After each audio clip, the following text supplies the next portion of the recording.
Welcome back to Demystifying Deverson, the podcast. Yay! We have another episode featuring a new guest. Please introduce yourself. Hi, my name is Mohammad. I'm a second year medical student and I'm from Jordan. Nice to meet you. Yes, nice to meet you. As usual, I'm your host Zoya, I'm the host Hanin. and we're gonna ask you a few questions.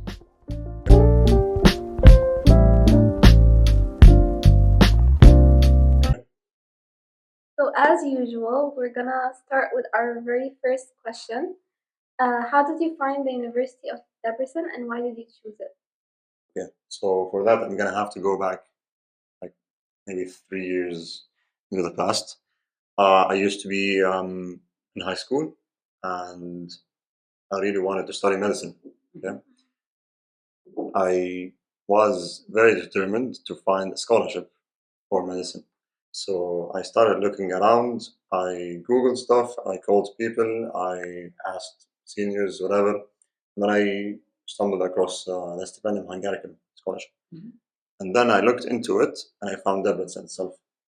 And I didn't decide on Debrecen until I went to study in Egypt because I studied 1 year there. Yeah. I applied for the scholarship while I was there, and because Egypt is such a large country, it's beautiful, it's heavily Yeah. populated. Very I heavily populated. yeah, and I used to live in like suburbia, so I felt that change. Yeah, so when I was looking into universities, I found Debrecen, and I found that it's a very nice and quiet town, you know. So I put that as my first choice, and that's basically it. Wow. Yeah. Oh. And you just immediately got accepted and decided I'm gonna come to Debrecen. Yeah. I mean, you have to pick two universities to apply to or two courses. So I put Debrecen and Semmelweis as my second choice. Mhm. Yeah, and then I got accepted. Wow. Mashallah, very nice. That's it. So, what's it like being in second year, second semester? It's definitely much nicer than the first semester. It's sunny, and then I don't have anatomy anymore. Well, Yeah. congratulations Thank for you. that. Thank you. But yeah, I guess it depends on each student because some would take more electives and then some would take less. Mhm. I have 4 electives, Oh. so it's exciting, Mhm. but at the same time, I have a lot on my schedule. You know? Mhm. So, Do you feel like you've like reached a point where you're like, okay, I'm in? Like, medical school is like not so much of a. I don't think so. Or No. did you feel that way after like an MD1 or an MD2? I would say I'm probably gonna feel that next semester. Oh, okay, fair enough. Are you from the batch that has anatomy 3? We're gonna talk about that in a minute. Okay. And yeah, that's it. Do you have any questions for fifth years? Not yet. I guess. Yeah. Yeah. Okay. Easy. So Mohammed is the second year rep, and I want to ask you like a question about that. How did you end up being the year rep, and how was it like? Yeah. So when I first came here, I was obviously still a fresh student, sort of, and I was trying to still figure things out. So I was looking over Facebook pages for the university, and I came across our page where they posted the forms for Mhm. applying to become a year representative. Was this And in first year or second year? this was like in first year Mhm. before we even like barely started. And I like to think, you know that movie where this guy keeps saying yes to everything, and then he Yes, ends up, man. yeah, and he ends up being happy. I like taking opportunities, so I was like, okay, I'll just apply, and see how it goes. And then I went, I had the interview, and then became the year representative. But you're my kind of person. Thank I you. do love saying yes to things, and I feel like a lot of people don't know how much there is to say yes. Yeah. I That's mean, a very good mindset. yeah, like if you never try, you'll never know. Mhm. No, so yeah, and it's been amazing, to be honest. It's always been amazing. Can be tiring sometimes. Can be the load of the responsibility and whatever. But most times it's nice. Do you interact with professors? Do you interact with students? Like, how does that work? Like, what are your duties? I interact with students on a daily basis. Like they're simple questions sometimes, and then sometimes when there's something serious enough for me to go and talk to the department about it, Mhm. I will have to go and talk to them about it. Do they make you go in circles? Sometimes it does happen, yeah. Especially with like the uh, I don't want to say lesser departments, but like because I mainly deal with the anatomy department, but I've mainly dealt with anatomy departments, and I kind of still deal with them. But with the other departments, where sometimes communication on their end is not the best, Mhm. and have to go in person, and sometimes even multiple times because they wouldn't be in office. So, yeah. But it's an exciting uh, role. Would you consider you're getting like more yeses or nos for your requests? So from departments themselves, Yeah. I think it's been more than those this semester, the past semester. Oh. So sad. No, but then again, like I feel like one of the things that I really don't, I want to say I don't understand this about University of Jefferson is that like every department is so independent. They sort of just Mhm. function on their own. They Yeah. don't really think about what other departments are doing. And so if you go to one and you're like, "Oh, can you please move your exam?" Because we have like several other exams from several other departments in this week, they'll be like, "No." We already booked the room. We already booked the time. Okay, but you weren't But answering the yeah, emails. and you should have coordinated with the other departments that are in our semester. In our, it's tough because I feel like that responsibility of like making sure everything works out and ends up falling on like ISU or like your Mhm. stuff. Yeah. In I fourth mean, and fifth year, although it also gets more complicated. well, That's okay. You can do it. hopefully, yeah, It's only because we have more subjects. Yeah. that makes sense. Yeah. And then it's different interacting with professors versus I think so. Yeah, because I've heard that doctors they generally don't care doctors. in a sense. Like they interact less. Mhm. Is that right? They're a bit detached from the academic side of things. Yeah. Yeah. Okay. Yeah, that makes sense. Yeah. And of course, like for anatomy, biochemistry, physiology, all of these professors, their number one job is academia, Mhm. and they're like focused on like, oh yeah, the students are going to study this way, and the exam should be like this, or the syllabus should be like this. But then with the clinical departments, like internal one is pretty friendly, but internal two onwards, and like the other clinical departments, like give me an example, honey, Which department? and clinical department. Dermatology. Um, Uh, dermatology does focus a lot on academia, Academia. but orthopedic, for example, like they really don't, they really don't like worry about anything. They just come. If they don't have a surgery, they'll come and teach your class. If they have a surgery, they won't come and teach your class. Like it's for them, their number one priority, of course, being a doctor. Mm. Yeah. Also ophthalmology. I think ophthalmology is pretty strict, no? Hey, you were gonna say something. I was gonna say just today, or like yesterday, one of my friends actually, he's a close friend. He had to miss like a practical because he was sick. But then he emailed the coordinator at the Viking department to ask to attend one of the next practicals with like a different group, and she didn't reply to any of his emails. No. And then he had to go today to the practical. And when he went to her to ask her like, "Why weren't you replying to my emails?" She was like, "Why did you go to the practical without Asking me first. for permission?" Yeah, Yeah, yeah, I've been through that. yeah.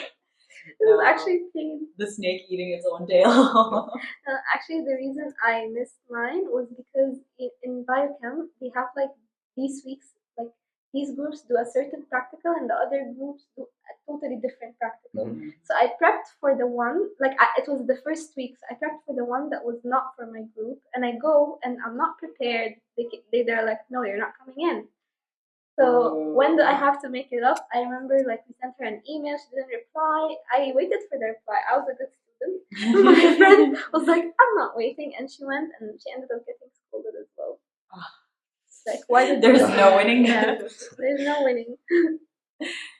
But yeah, that's it.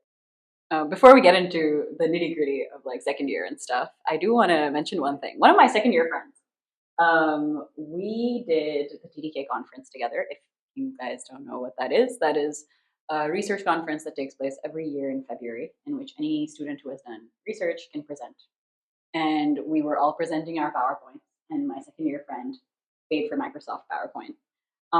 University of Everson students, you have free Microsoft 365 available for use because you're a university student. You have Outlook and email through the university, and you have 1 TB, 1 terabyte of OneDrive storage space. I urge you to use it. I urge you to let everybody know. I feel like not enough people know that this university offers quite a few things, right?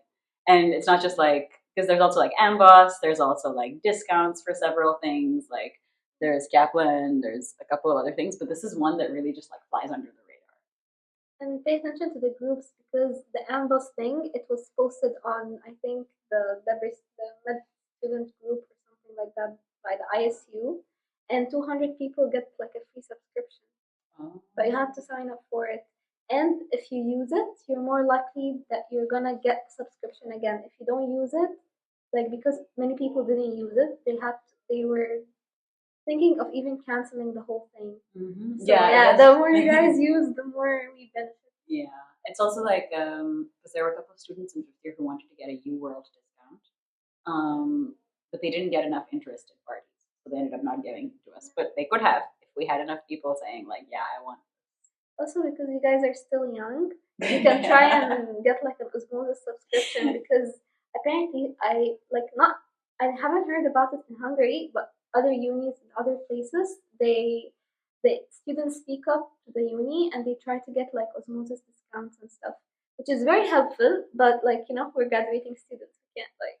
You said you guys are young, Yeah, like we're you so guys are old. young, we're old. We're not old. We are old. Like we can't really benefit from an osmosis subscription at this point anymore, but you guys Yeah. can. Actually, it would be really, really helpful for Yeah. you in second year. Mhm. Especially with Paco When you have to do Derm that, and yeah. Neuro. Yeah. So every UniDub's student nightmare is anatomy. We've talked about it many times. Yeah, exactly. And I keep getting like DMs and stuff from prospective students about like, how is anatomy? How many people pass anatomy? And like, how is it like? And right now, I absolutely have no idea because they changed the entire system. Mm-hmm. So can you please tell us about the new anatomy system? And you're like the first batch to have gone through like Yeah. So anatomy 1, as far as I'm concerned, it was pretty similar to your anatomy, except that we didn't have skull and trunk. Yeah, you guys took it with anatomy 1. We only had upper limb, lower limb, basically musculoskeleton. Yeah, and it was pretty simple, pretty straightforward. But the passing rates weren't as great as you'd expect because, well, new students, they're figuring university out. It's It's a new first environment. semester, right? Yeah, this is first semester. Yeah. So that's probably the first difference. You guys started anatomy 1 and second semester. Yeah. We started in the first semester. Which actually I feel like was better because you had time to settle into the university before you got into very hard stuff. To me, it didn't make a difference because either way we would have to do it. You know. Go through it. And honestly, first semester was fine, except it was winter and it was cold. First time experiencing that, Yeah, but anatomy wasn't horrible per se. So if I would give advice for anatomy 1 for new students, pay close attention in practicals because it's very visual. It's very like what you see is what you'll be asked about whenever. Muscles, the brachial plexus, this kind of stuff. Yeah. So make sure you pay attention in practicals. Yeah. And it had like it's lower limb, upper limb, and then basic histology and basic embryology, or no? Oh yes. That was the other part of the subject. You have general embryology, and then you have general histology, I guess, where you study like very basic tissues, cells actually. I think that was probably the hardest part, passing anatomy 1 for most students, because histology, or like, the basics of histology, they needed you to understand functions and stuff inside cells. So it was a lot of theory. Because That's why. also we had cell bio in first semester, and then in second semester when we started histo, we knew what we were talking about. You guys now are taking cell bio and histo together, which means that like you have to have like, in my opinion, you need like the cell bio knowledge to understand histo. I agree with that. Yeah, I used to say that to my friends, because it does explain some of the conceptual parts of history. But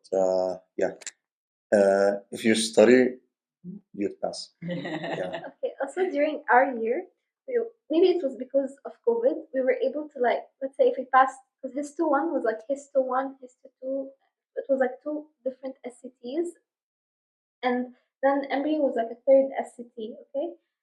Because our batch was in COVID, we didn't get the chance to exempt, so we did everything in like as a pre-final, something like that. And let's say if you passed the part, you didn't have to repeat it, you just repeat the part that you failed.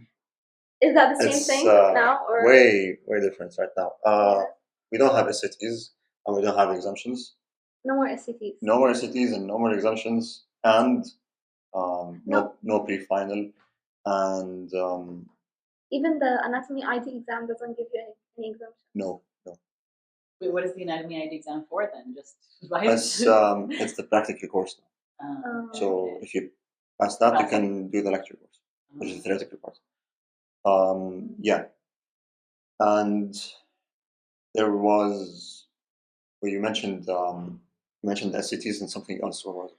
Basically, if we passed one part of the exam, we don't have to repeat everything. Yeah, now we do. We if we fail one part, we'd have to repeat the entire thing. With anatomy. With everything, yeah. So like you start from the very beginning. Yep. But we don't have embryo oral parts for the anatomy courses. We have written embryo exams. So like when you go to the morning of the exam, before you take your exam, you're gonna have to sit an embryo written exam, which they do provide like the questions for. Yeah, so it's like a minimum exam. It makes it easy, yes. But now they're trying to re-implement oral questions for embryo. So they would ask embryo questions in histology and sometimes anatomy. Yeah. So it's like in the exam you go like for us it was, we went into anatomy, we did upper limb, lower limb, skull, and then we went into the histology lab and we did 3 parts of a written exam. So it's not like that, or is like that? It's not. It depends on your exam date. You could either go into histology first we also or anatomy. Yeah, okay. But then we had the written embryology part, which is a prerequisite to actually take the oral exam. Yeah. And right now we also have a histo ID part, which is basically a histo SCT without the theoretical questions. It's just identification. You see which cells are which, and that's it. And it's also a prerequisite. Yeah.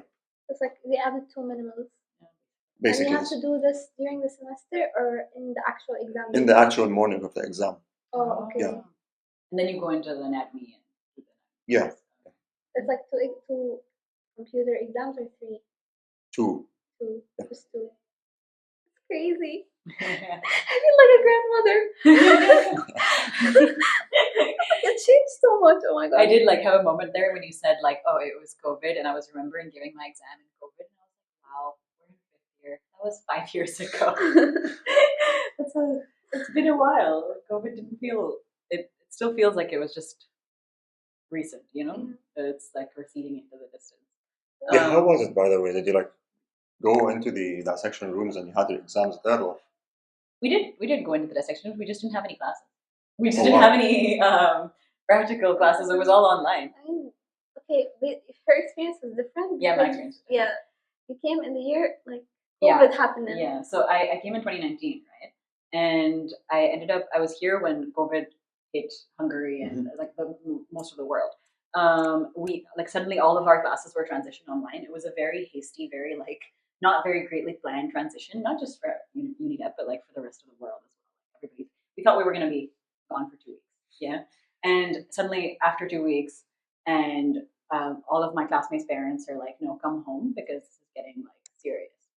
So I went back to Pakistan, And I came back in August, and I tried to give as many of my exams as possible, but it didn't end up working out. And so I had to do like basically a semester where I didn't do very much, and then I had to do those exams again in 2020.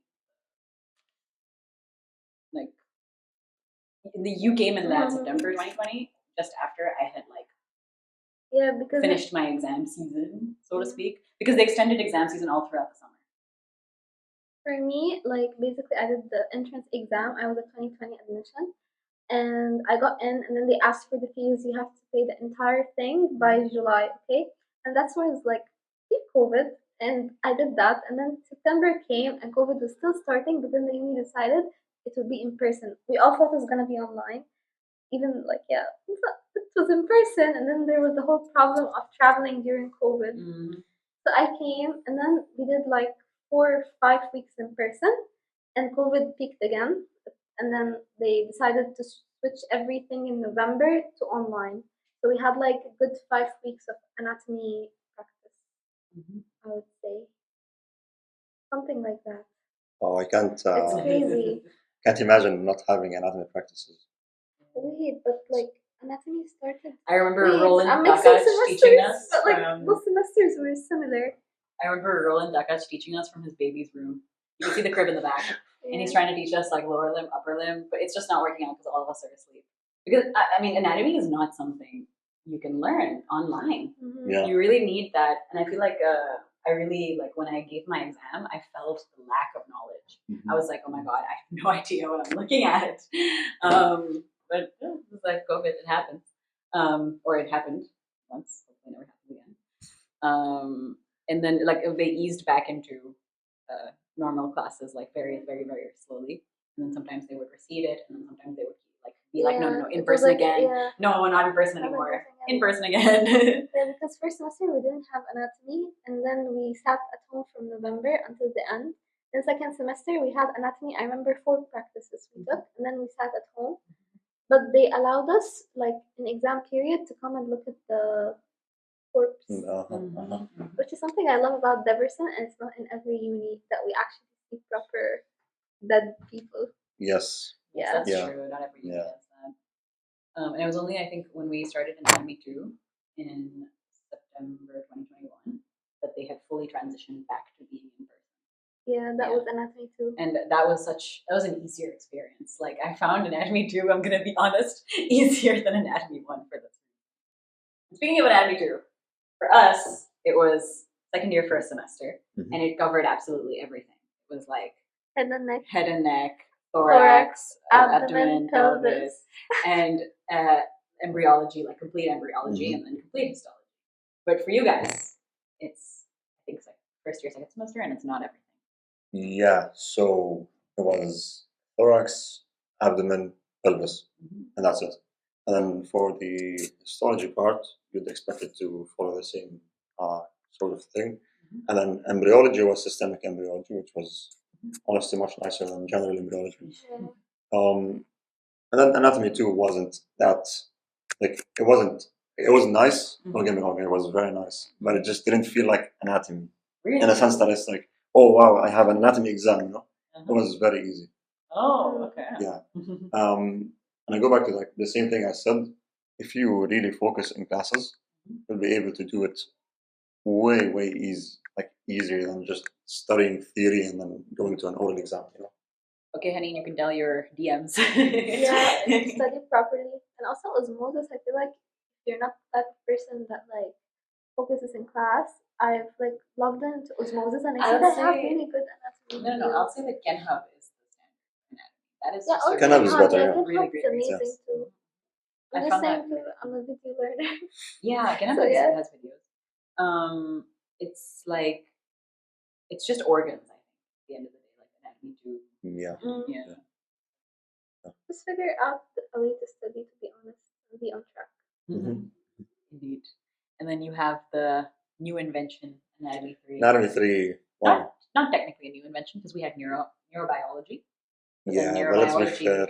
Became Anatomy 3, You guys, my opinion, at least I think most of my classmates would say neurobiology was easier than having neuroanatomy.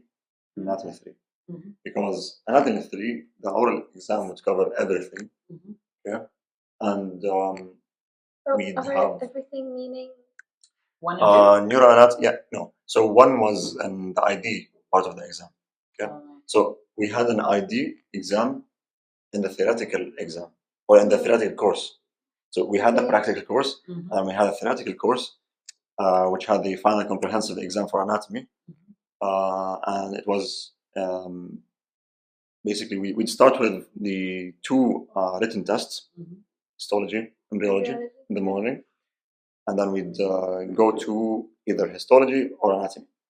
If we go to anatomy, we're going to have to take an ID exam before we go into the oral exam. Yeah. So the ID exam was for upper and lower limb. That's it. Yeah. And then we had head and neck and neuroanatomy for the actual anatomy 3 curriculum. Which And is not that much material, I feel like. We studied neuroanatomy in 7 weeks. Mm-hmm. And we studied head and neck in 7 weeks. You guys had a semester for neuroanatomy. Yes, or that's true. Yeah. So that's why we think it's easier. Plus, you guys had written exams for neuroanatomy, like neurophysiology, neurobiochemistry. Yeah. neuroscience. And many seniors I've asked before, they say they just can't remember what they studied. Because they studied for the SCTs and then that's it. Yeah, that's true. Yeah. I do feel like the written was something that you did like on 3 hours of sleep on 4 days and you just went for it. Like I don't know anybody who like spent a lot of time studying for that part. Everybody mostly studied for the anatomy portion. Yeah, but I would say one thing about neuroanatomy here. I don't think it was taught properly. Mm-hmm. Yeah, there's a lot of resources out there that you can use, but at the same time, okay, they would recommend, I think, Barr's neurobiology dissection. But it's a huge book. There's so much information in there, and if you want to use other resources, sometimes there could be some contraindications, and if you want to use videos, you don't cover everything, So and it was also very professor dependent. Yes. So like if you got a very infamous professor, he would definitely ask you about stuff that he mentioned in his lectures, which were very niche pieces of information. So yeah. I do feel like neuroanatomy as a whole is tough because there's no systematic way to go about it the way there is with the rest of anatomy. You kind of just like have A structure inside B structure, and you only kind of know what C structure does. And so like the whole subject is it's pretty challenging, and so especially if you're coming in from all of these other science subjects that are so structured, you don't really know where to begin. You don't really know where you end. Yeah, we have to repeat that again next year. Wait, for neuro. Oh yeah, we have to do that right now as well, sort of. Yeah. I feel like I'm going over this now, neuroanatomy in the last couple of months, and for neurology and just generally. And I'm taking the neurosurgery elective course, and I'm like, I feel like I only now get it, and I only now get somewhat of it. And I'm not even convinced that the neurosurgery professor who teaches our classes gets the entire picture either. I feel like he's just like, know the vessel, know what you're looking at. Everything else is like, we're just doing surgery here. Okay, so you dissect cadavers in a neurosurgery course? No, we don't dissect cadavers. We watch videos of, and we go follow cases. And sometimes, I think in one of our classes, we are going to go see a neurosurgery. That's interesting. Maybe. It's a required elective. It's not a compulsory course. And it only has like 15 people in it. But it's like everybody who's interested, right? And so far, we've been watching videos of neurosurgeries, and the number one thing that the doctor has said is like, you just need to like know where you are and what moving your scalpel slightly to the side might do. Like that's just like the most important thing, and the vessels are the most important thing. The rest of it is just like, I feel like I'm seeing a very clear divide between neurosurgery and neurology in the subjects. Is that neurosurgery is like, and just know the basic anatomy and the like basic neuroanatomy, and then in neurology, they're like, no, you have to know the deep like neuroanatomy. You have to know what every kind of stroke could cause. Yeah, it's interesting though. It's really interesting if you're. a neuro enthusiast. If you're a neuro enthusiast and you're in 5th or 2nd semester, I would highly recommend the neurosurgery course.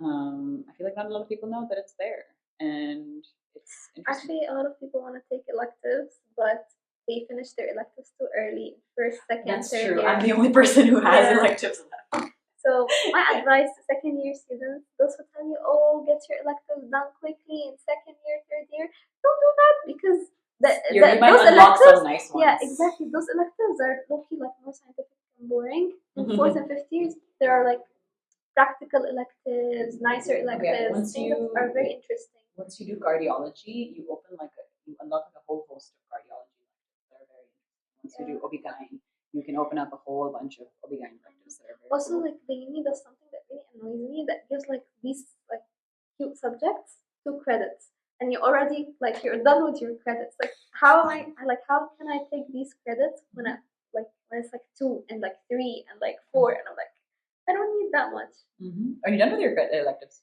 Yeah, and I'm taking extra, and I'm hoping I mean, I think it does count.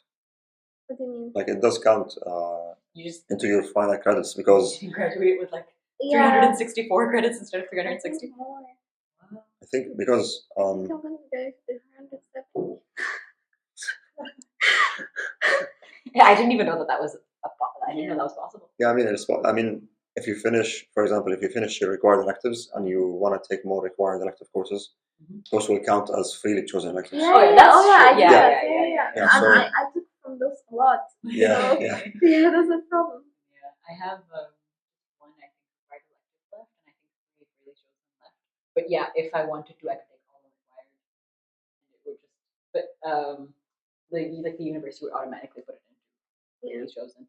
But I do think that the benefits of both, like there's some really good electives in both. Just keep that in mind. And some of them are blocked by semesters and by subjects, but they can be very interesting.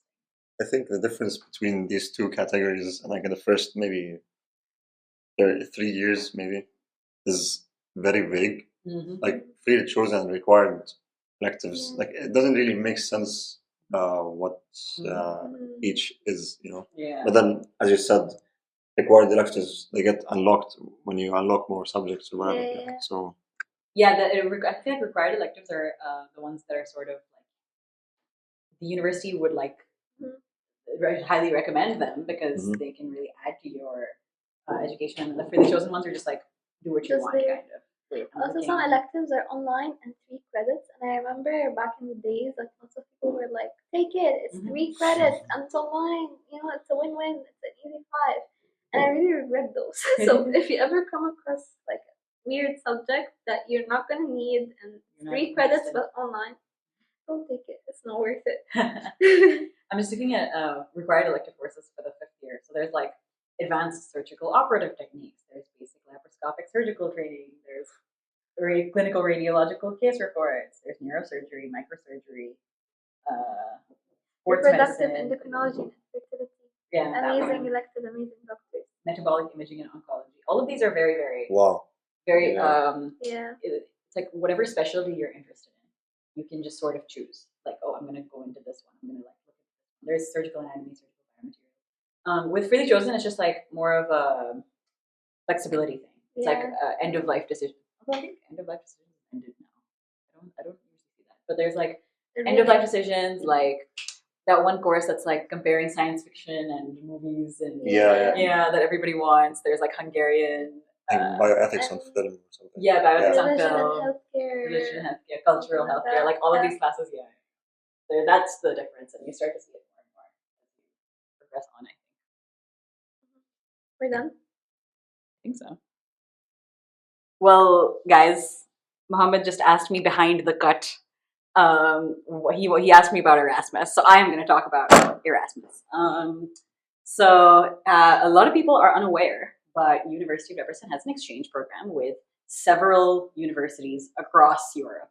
And it's not super open to international students as far as I know. It is open, I think, more if you're engineering or if you're public health or if you're in any other major that is not medicine, because our medical course is very unique.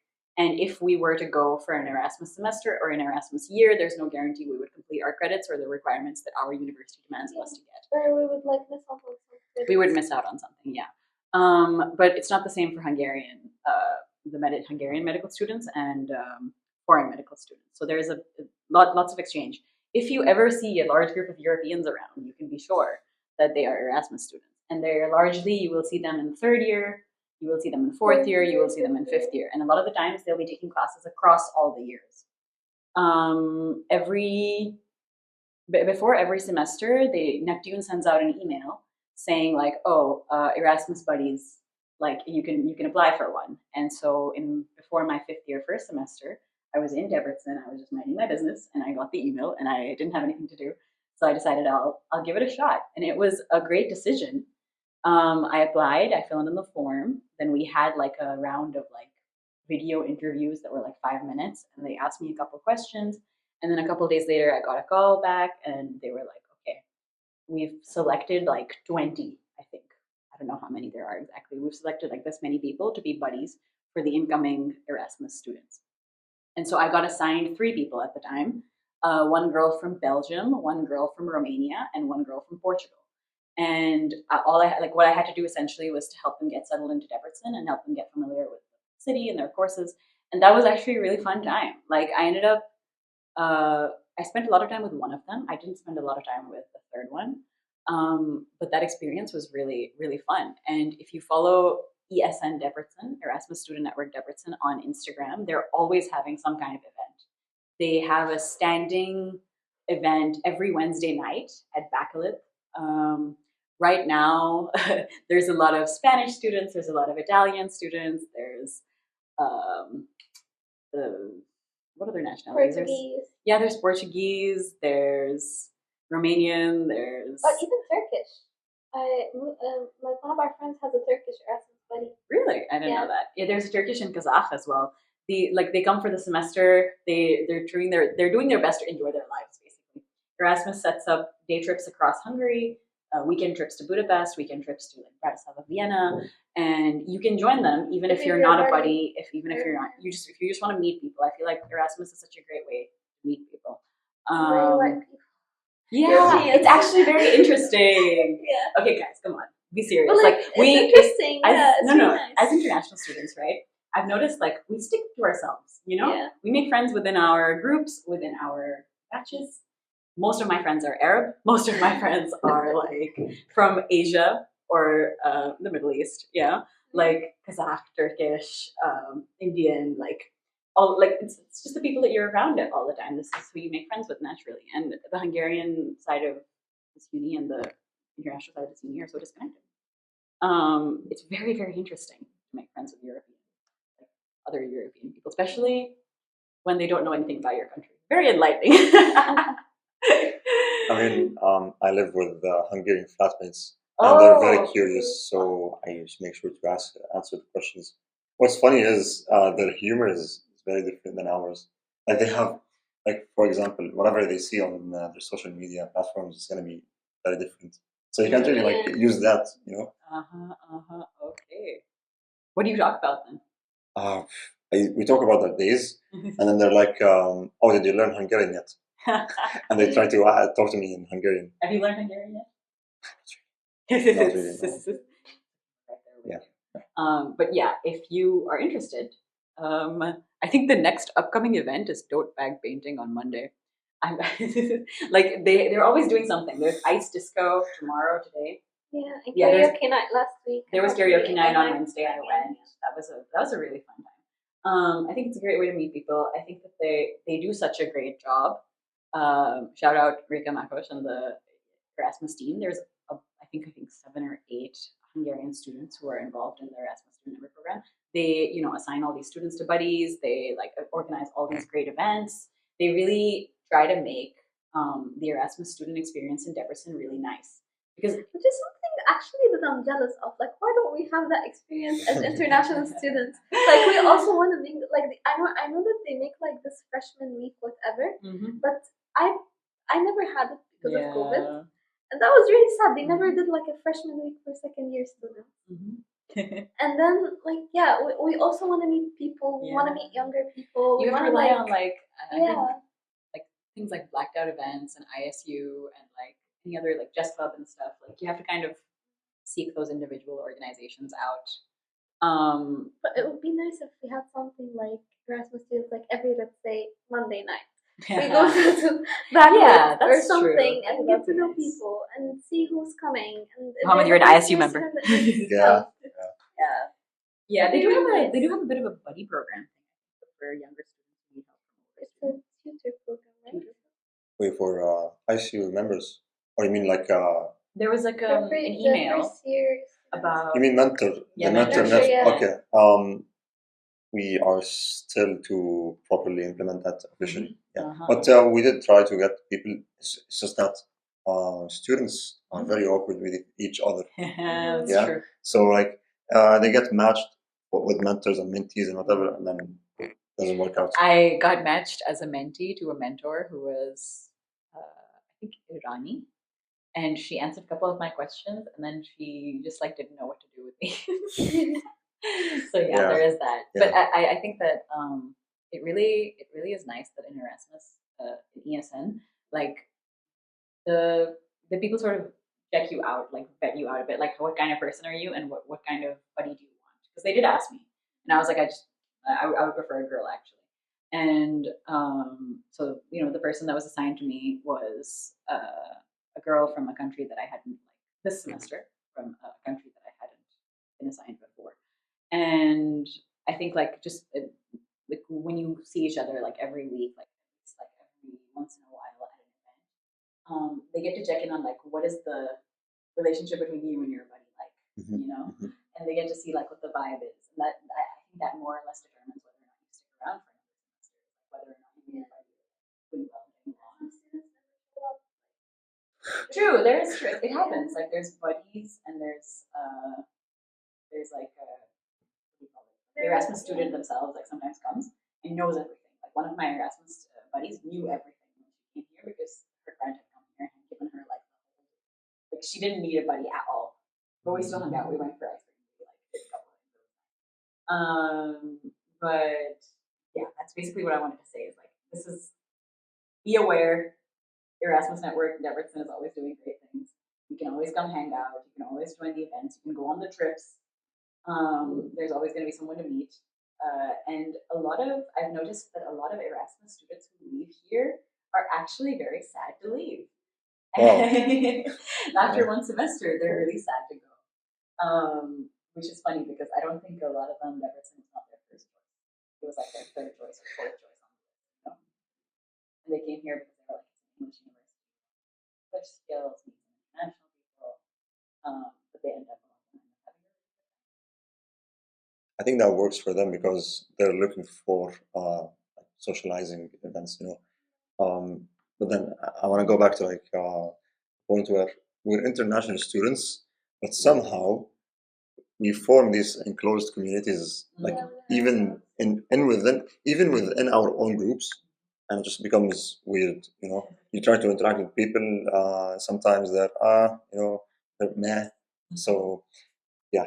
I do feel like you have to really put yourself out there and commit in a way that like is kind of a little bit terrifying, kind of embarrassing. You have to be like, be my friend, like let's go out somewhere, let's go do something, let's chat more often, and you have to like keep on making that initiative until someone gives you the energy back. Mm-hmm. What was I going to say? Oh my god, that's so great! No. The fasting. What was it? It was something that we always used to say. Oh yeah, I remember that. Like after you pass, and like during the anatomy period, they're going, through like some emotional traumas. So it's natural to detach from like your friends or your groups, or feel like no, I don't want to socialize that much because you never know what will happen. But after like you get to third year, you don't start thinking like, okay, there's no going back. Yeah. It makes you more open to getting to know each other. You want to have fun with those people that you've been stuck with for the next years. And this is that's true. That's when the switch flipped with our group. We started being more friendly. We started like getting along a lot better. Yeah, and I feel like I'll message you in a year and ask you how. Okay, sure. Like, did it ever get easier to like break out of your little groups and interact with people. I am being an ambassador right now. I'm doing a great job. Rika, can you hear this? I don't think she's gonna hear this, but yeah, I just wanted to mention that and to let you know, so you're representative. If somebody comes to you and says I'm feeling kind of bummed, I don't really have anything to do, I don't know what I'm gonna do for the rest of the week, or I'm feeling really lonely. Yeah, buddy, let's go on Wednesday. There's a calendar right now on Erasmus network page. They show all their events. You can just send the person to Edger or Miskolc or whatever with the Erasmus group, and it's always going to be fun because they really do try to, because they don't know each other. Nobody knows each other. They're trying to get along, trying to have as many activities as possible so that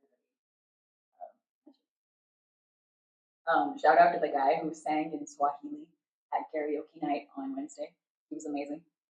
And there was an international student, I think, who did the most insane cover of Careless Whisper. And he put his whole heart into it, his voice, and it was giving a 1940s American singer.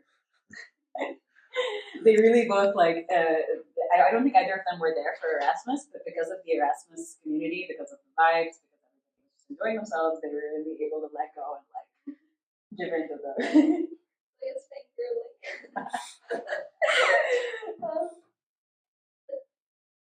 Yeah, I've noticed if you that picnic that we went to, the Erasmus students really they try because they're only here for one semester. Yeah, it's exactly what I was talking about. Yeah. They're here to socialize. They want to socialize, so they'll go for it. Yeah. And even if they're introverted, I know that definitely they will be extroverts and introverts and whatever. But then they still are accepting the idea of meeting new people, talking to people. You don't have to necessarily befriend someone. You just need small talk or whatever, and then it's a nice day. That's true. I do feel like a lot of people underestimate the joy of a good tiny conversation with someone you kind of know. Exactly. Yeah. Yeah. I would hope that first and second year students would approach life the way that Erasmus students do. But of course, I know that the circumstances are very different. You're gonna be here for 5 years. It's kind of depressing sometimes. But the only way it's not gonna be depressing is if you have a supportive buddy, supportive community. True. Yeah. But you have to go out and find that community.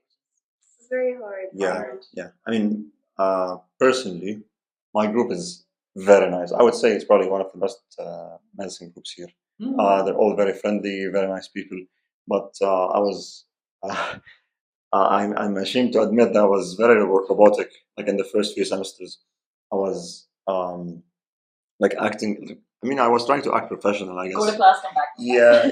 I was very robotic with people. I didn't socialize. And now I do it, so I'd like to see other people doing it. Yeah. To be honest, also because first year you have to put on that robotic thing. That's too much. It's over. Academically. Yeah. Maybe.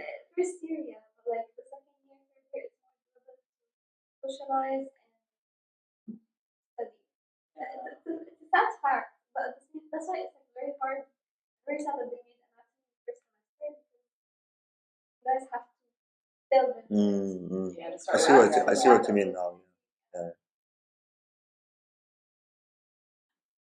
Yeah. All right. One of the reason that I met Mohammad and I knew of your existence was because of Chess Club, and I do want to mention Chess Club because it's actually such a great initiative.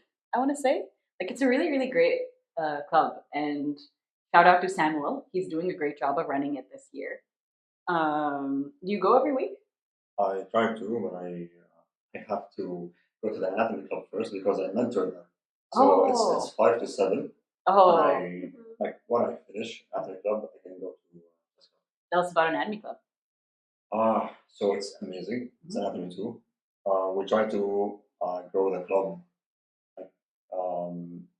add more interactive activities and so on and so on. It's mainly revision for what's happening throughout the week. Yeah?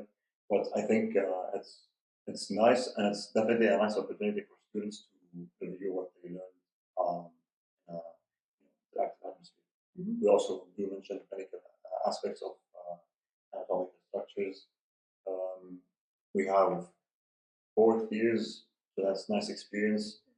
So students. Fourth year is like sitting in the or teaching. So teaching. Oh. Yeah. So most of us are second year students who finish anatomy 3 and then volunteer to mentor. Oh, nice. Yeah. That's very nice. Wow. And so right now you probably have like all anatomy. It's anatomy 2. Yeah. Okay. That's really cool. I feel like that's learning in a community environment with students is such a valuable thing. Also, if somebody wants to revise for USMLE, Don't look at me, Yeah. honey. I don't have time. I I would know. love to. I've been a usual chess club goer, but right now I'm taking a break from chess because if I like during exam season, it's a rabbit hole. Like playing chess on your phone, it turns into 5 hours. I can relate to Like- that. Very quickly. Annie, will you go to chess club? Yeah, I should. Every week I say I'm gonna go, and I went once. It was really, really nice. There's I a shawarma should've today. Okay, fine, I'm going. Okay, I'm going. So. Well, although I think he's bringing a limited number. Oh yeah, shout out to Samuel for starting the initiative of having food at chess club. I feel like that has made so much difference. Yep. I think he started with cinnamon buns, right? Yeah. His own cinnamon buns. Yeah, they were nice. Amazing. Really good. Yeah.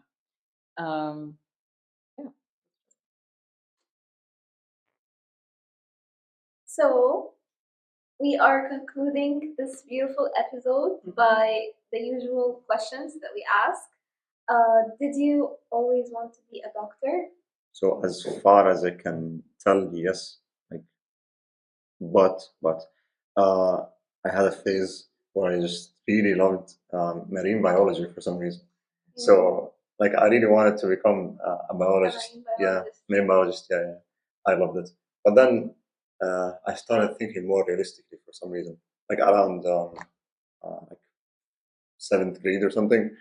And I looked. 7th grade, you decided to become a doctor. Yeah, I was looking at what doctors do. I started watching medical dramas, whatever. I started. Which ones? I think I watched The Good Doctor. Oh. Yeah, some Doctor House and stuff. Any doctors in your family? No. Yeah. Starting a legacy. Yeah. Hopefully. Yeah, and then I started looking into the specialties and stuff, and then I got really interested in surgery, and very specifically neurosurgery. And I think I'm gonna go for that. Hopefully. Ooh. Yeah. I was just a neurosurgeon. I am surrounded by neuro enthusiasts. Yeah. No, that's a great, super, super exciting path to take, and it's really great that you have an idea in your mind of what it is like the end goal. Yeah. Not everybody gets to have that. Some people get to have that, and then all of a sudden, people are like, you start doubting if it's the right choice, and you're like, oh my god. People are you, honey. Actually, I don't want to talk about it. I talk about it off camera, off mic. Okay, and I want to ask another question. What do you really wish that you knew before coming here to Debrecen? I wish I knew that the winter would be very lonely, especially the exam period, like January. Yeah. I guess it's because most students leave after they're done, and then I'm just left here, Or completely locked in. Yeah, exactly. You never see anyone anymore. True. Usually when it's nice outside, if I feel down, I would go out for a walk in the forest, the Nigeria. But you can't really do that in winter. Yeah. So even if you do that, you go there and you see nobody. Just you and the trees are husks. They're dead. There's nothing to see. Yeah. I'm the only one who loves winter here. Yeah. The ducks speak like a cute environment. They're The ducks are nice. Only, yeah. they're the only people that come walk. Yeah. I mean, I've seen foxes and rabbits in the forest. So rabbits. yeah, it's very nice. One more thing, by the way. I wish I knew rent was very difficult to manage. I'm not even talking about the financial aspect. I mean, just finding a decent place to live. Oh, it's so tough. It's tough. Yeah. It's harder every year. It wasn't as hard when we came, Definitely. but now it's way harder. And what would you like us to talk about in the future? I think I would like someone to touch on like the student loneliness epidemic, all this kind of stuff. I think like I mostly mentioned this multiple times because I do feel like this sometimes. Even though I do have friends, I do talk to my friends back home and whatever, but it just doesn't feel like home. You know? And I think students should all realize this and then maybe try to connect more.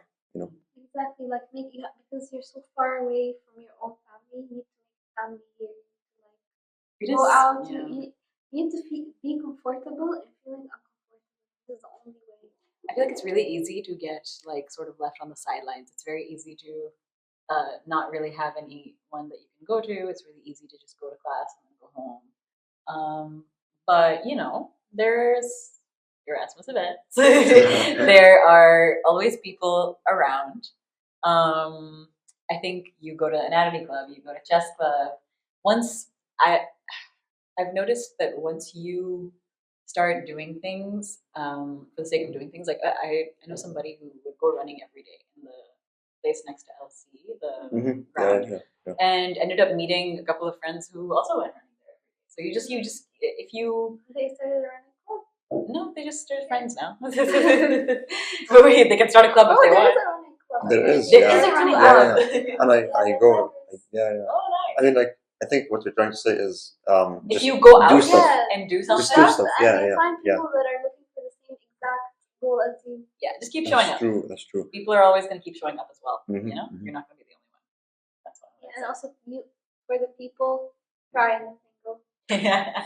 Okay. Give it a shot. Yeah. It's tough, but it's worth it. Indeed. Like, to be comfortable, you have to first feel uncomfortable to be comfortable in the uncomfortable thing. I don't know if you get what I mean, but it's wisdom. I think a nice piece of advice here would be comfortable with being alone sometimes, and then not being alone. No, I mean, like, not alone. By doing things yourself. Yeah, exactly. Yeah, like going running yourself. Go running, draw, read stuff. Yeah. Because you get to meet people. That maybe this is the opportunity of like getting to know people. Yeah. I also know somebody who goes to random events but like every once in a while she will tell me that there is an event in the English department in main building, and whatever, like sometimes they're really cute stuff going on. They'll have like a book club. They'll have like a language translation night that I think one friend went to, and she said that it was a great experience. She got to meet like a bunch of people who were studying English at the university, a bunch of people who were studying other languages at the university. There is stuff happening. Just keep looking. Just look around. Yeah. Also, something that, like, I don't know, it made me be close friends with Zoya is that she always went to study like outside in cafes. She'd be like, "Okay, guys, I'm studying in this cafe. Whoever wants to come is welcome." Yeah. Which, like, okay, sometimes I couldn't come and I ignored, but then other people would show up. Other people would show up. And sometimes I would show up and then be like, wow, this is great. Studying in a cafe with a friend is great. Like, I'm actually focusing. I'm happy. Like, it's okay. So sometimes take the learn chance. from her. Take the chance. No, it's just I just can't study at home. I'm sorry. Me either. No, or like if you go somewhere and be like, I'm going here. If anybody wants to join, you can welcome. Yeah. Basically it. So that's it. Thank you everyone for tuning in. If you have tuned in to this very last minute, you are the real listeners. Let's go. Yeah, we hit 1,000 listens last week, so thank you very much for tuning in and supporting us. For being loyal. Yeah, I know we've taken a long break. Yeah. So you wanna say it, Zoya? Oh, wait. Before Zoya says her beautiful line. Thank you so much for coming. Thank you. And this lovely having you today. It was lovely to meet you. It was my and pleasure. get to know you a little bit better. I hope that everybody learned something today from this podcast. I hope that you enjoyed it. And Definitely did, yeah. And Zoya, back to you. Yes. This was our third episode of our second season of Demystifying Difference in the podcast. You can find us on Spotify, Apple Music, and YouTube every Saturday when we are able to. Bye bye.